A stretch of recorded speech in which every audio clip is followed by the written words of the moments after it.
오늘 내각회의에서 베냐민 네타냐후 총리는 국제평화위원회의 15개 항목 재건 계획을 거부했습니다. 하지만 그는 또한 하마스가 무장 해제할 때까지 이스라엘 방위군이 철수하지 않을 것이라고 말했습니다. 하지만 이것은 이스라엘 육군 라디오가 총리가 가자 남부 라파 지역의 일부에서 가자 노동자들과 계약업자들이 재건을 시작하도록 승인했다고 보도한 후 실제로 현장에서 건설을 수행할 사람들은 바로 이 가자 노동자들과 계약업자들이 될 것으로 보입니다. 물론 보안 검사를 거친 후에 재건 작업은 이스라엘과 하마스 간의 휴전 경계선인 노란 선 근처 IDF가 통제하는 라파 지역에서 이루어질 예정입니다.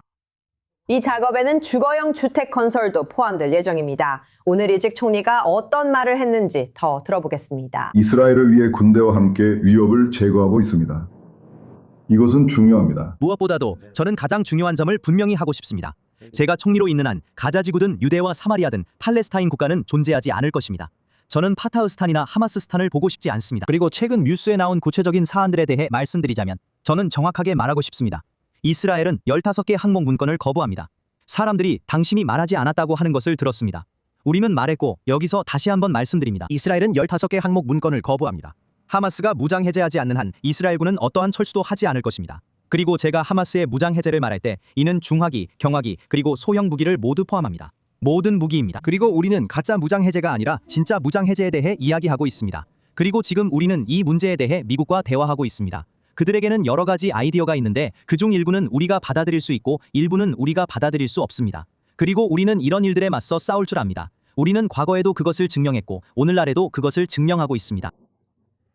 지금 스튜디오에는 24뉴스의 수석특파원 오웬 알터만이 함께하고 있습니다. 그렇다면 이 계획을 거부하는 듯한 모순된 태도에 대해 어떻게 설명하시겠습니까? 그런데 지금은 재건을 추진하면서 이렇게 말하고 있네요. 알겠어요. 그들은 무장 해제를 하지 않아도 되지만 평화위원회와 관련해서는 무장 해제를 해야 한다는 거죠. 그래서 어떻게 이런 복잡하게 얽힌 상황을 어떻게 이해해야 할까요? 에밀리, 이건 이스라엘 입장에서 정책, 즉 국가 안보 교리에 관한 구체적인 문제입니다. 그리고 베냐민 네타냐후가 말한 더 큰 맥락이 있는데 그건 전부 이스라엘 정치에 관한 이야기입니다. 좁은 의미의 정책 문제는 15개 항목 계획에서 평화위원회가 8번째 항목에서 요구하는 내용입니다. 이는 이스라엘군이 점령하고 있는 가자지구 지역에서 단계적으로 이스라엘이 철수하는 것을 의미합니다. 즉 하마스가 평화위원회와 함께 그 과정을 시작한다는 뜻입니다. 계획에 명시된 대로 현장에 있는 그 병력들이 무기를 넘겨 보관하게 됩니다.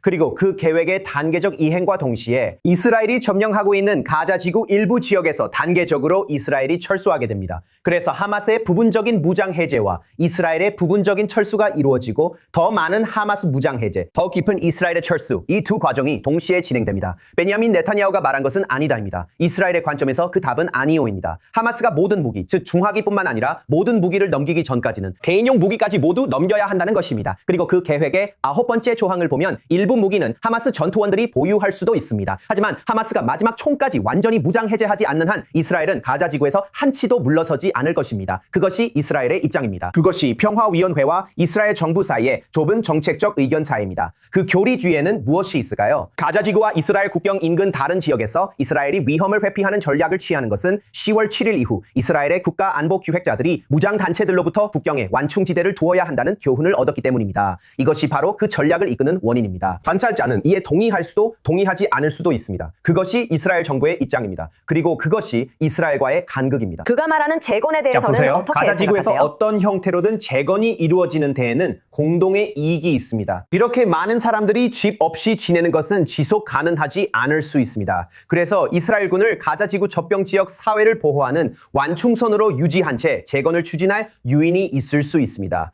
하지만 에밀리, 이것도 중요한데 벤자민 네타냐후의 가자 지구 관련 발언뿐만 아니라 전체 성명을 보면 총 3분 52초 분량 이 총리실에서 배포되었습니다. 네타냐후는 단지 가자 지구에 대해서만 이야기한 것이 아니었습니다. 그리고 메시지는 훨씬 더 컸습니다. 네타냐후가 말한 것은 정치적인 발언이었고 정치적인 논평이었습니다. 당신들, 즉 야당이 내가 이번 전쟁 동안 해온 일을 공격하고 있다는 것이었습니다. 당신들은 내가 전장에서 충분한 성과를 내지 못했다고 말하고 있습니다. 당신들은 이스라엘이 이란에 대해 물러서고 강하게 대응하지 않고 있다고 말하고 있습니다. 레바논에서도 충분히 단호하게 행동하지 않고 있다고 말합니다. 그리고 여기서 이스라엘이 가자 지구에서 곧 철수할 것이라고 하면서 각각의 전선을 언급하며 이야기합니다. 이스라엘은 그렇게 하지 않고 있다고 하면서 야당을 비판하며 말합니다. 이것이 바로 당신들이 광고 캠페인에서 말하는 내용입니다. 이것이 우리가 하고 있는 일입니다.